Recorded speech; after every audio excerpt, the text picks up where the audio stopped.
Meski dari sektor PKB realisasinya dinilai berhasil, namun dua sektor pajak belum mencapai target di tahun 2021, yakni pajak bahan bakar kendaraan bermotor atau PBBKB yang hanya terrealisasi 82,71% dan pajak air permukaan PAP yang terrealisasi 95,69%.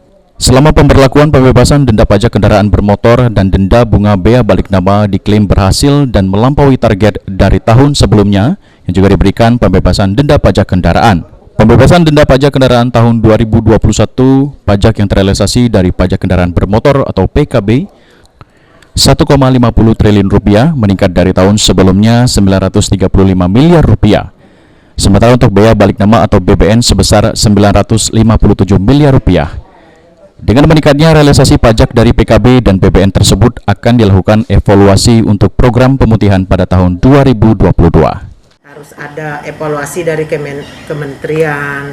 Nah, baru keluar hasil evaluasinya di bulan Desember sehingga kita tidak bisa menerapkan perubahan perda tadi. Makanya di sana PBBKB-nya itu tidak tercapai target untuk PBBKB. Tapi kita tutupi dari pajak yang jenis lain. Berarti targetnya di tahun depan, Bu ya? Kalau tahun depan insya Allah kita bahkan optimis bisa oper untuk pajak bahan bakar kendaraan bermotor.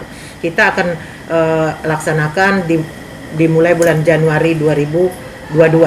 Untuk perubahan perda akan kita laksanakan Untuk membantu masyarakat di tengah pandemi COVID-19, pemerintah Provinsi Sumatera Selatan akan memberikan keringanan untuk pajak kendaraan bermotor yang menunggak, sehingga seluruh sektor pajak tercapai sesuai target di tahun 2022. Abidin Riwanto, PAL TV.